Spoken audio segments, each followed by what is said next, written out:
Hey, what's up everybody? This is OurMusicBox and today I want to show you guys another really good farm if you're a new player or if you're leveling a new character and you want to get some gear, but you don't have the best build or gear to be able to farm something like Graveward super quickly like top tier builds can do. This is also a pretty good alternative if you're bored with other builds that, pretty much all the player base knows about. So this is something that can change up a bit.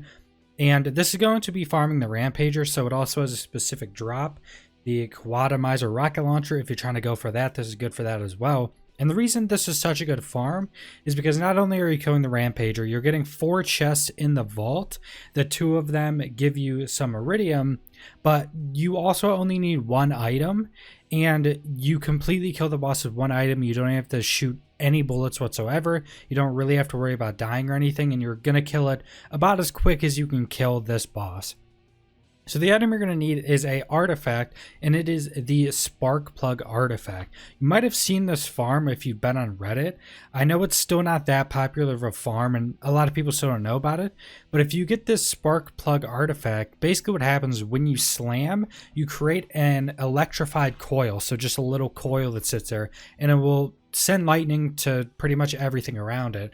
Now, this does do a lot of damage in itself against any targets, but specifically against the Rampager, for some reason, it does a ridiculous amount of damage. I'm not exactly certain to why that is, because nothing else really gets hit this hard.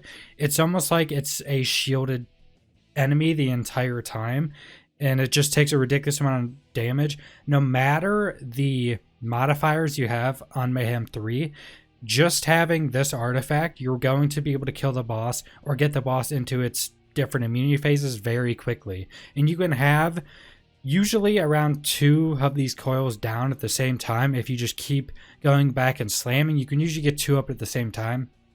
The third, once you get a third up, the first one will pretty much be gone by then. So with both of those, with the worst modifiers, damage, resistance against shock, extra armor, all that stuff, it's still going to do pretty good damage and kill the boss super quickly. And that's pretty much all you do. You basically just run down with this artifact, slam, constantly slam, and then you wait between the immunity phases. Now, as you'll see in the video, this boss is probably one of the worst designed bosses in my opinion. It has the ridiculous amount of immunity phases that I think plague Borderlands 3 bosses. And this one in particular just also has the randomness of hopping around the map all the time, some of the time. So that does slow down some of the runs, because sometimes it'll just stay on the ground with you and you'll be able to easily kill it super quickly. And sometimes, like one of the kills I do in this video, it just constantly is hopping around the different platforms that you can't hit it doing that if you're just killing it with this artifact. So if you're trying to kill this faster, you could definitely use other guns to speed it up if it's hopping around. But that's pretty much the entire farm. It's very good for new players and really good if you're just trying to change up your farms a bit. I mean, with how the game is right now, without pretty much any of the top tier drops being specific to bosses, you're pretty much just farming anything that will give you loot. So changing up your farms could definitely make the game more fun and much less tedious and just farming Gravewards every day. So subscribe if you want to see more Borderlands 3 content. Leave a like if you liked the video. Leave a comment down below what you think about this farm, what you think about Borderlands 3 as a whole, and thanks for watching.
smashy.